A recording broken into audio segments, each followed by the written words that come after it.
Wala pa ulit. Lakad-lakad lang po tayo. Yan, mag-comment lang po kayo para ma-shoutout po natin. Shoutout po tayo.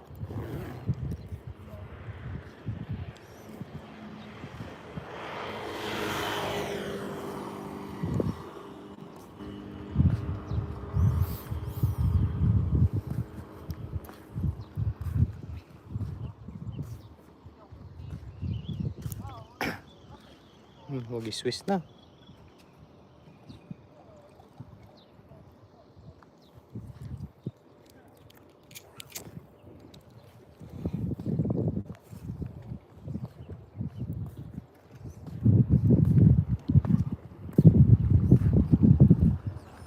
Yan.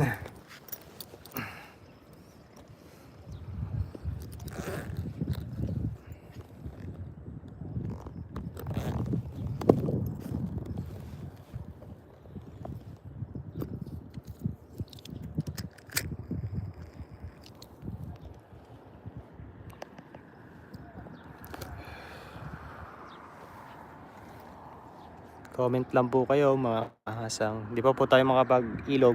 Sira po yung motor natin. Tayo makapunta ng ilog ngayon.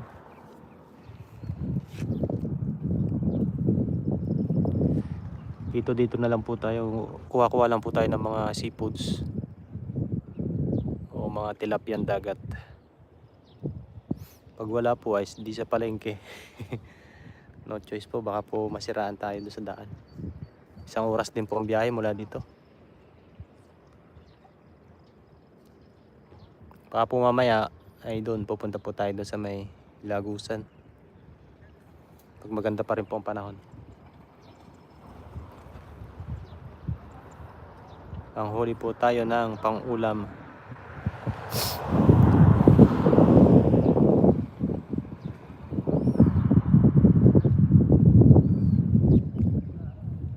$7.22.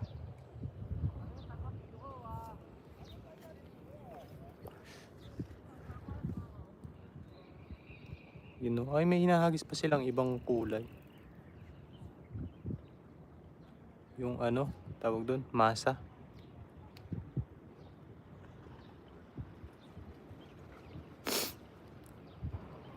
Oh, huli ba? Ang lakas na ng agos po. Ang lakas na ng agos pa labas. Low tide na po yan.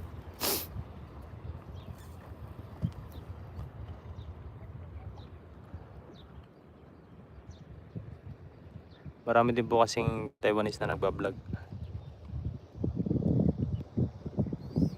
Tsaka may mga group po sila kung saan po yung nakikita nila na may padawi, maraming dawi. Doon sila pumupunta.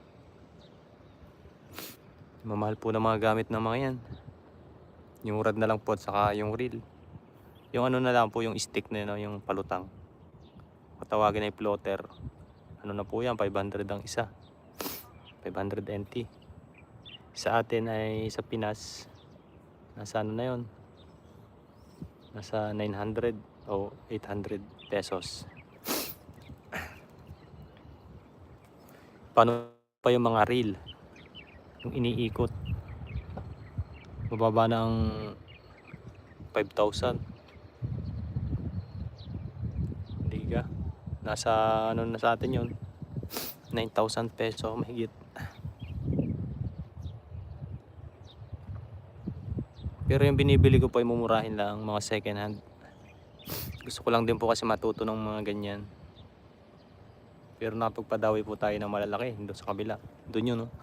Harvest po ng talakitok. Pinakamarami kong nahuli ay 7. Nasa ano po yun, nasa malayo na, matagal na video po kasi yun. Nasa 1 year na po nakalilipas. Kauna-unahan pong pamingwit ko dito. Kasama ko si Kuya Bong at si Paring Noy. Ayan po.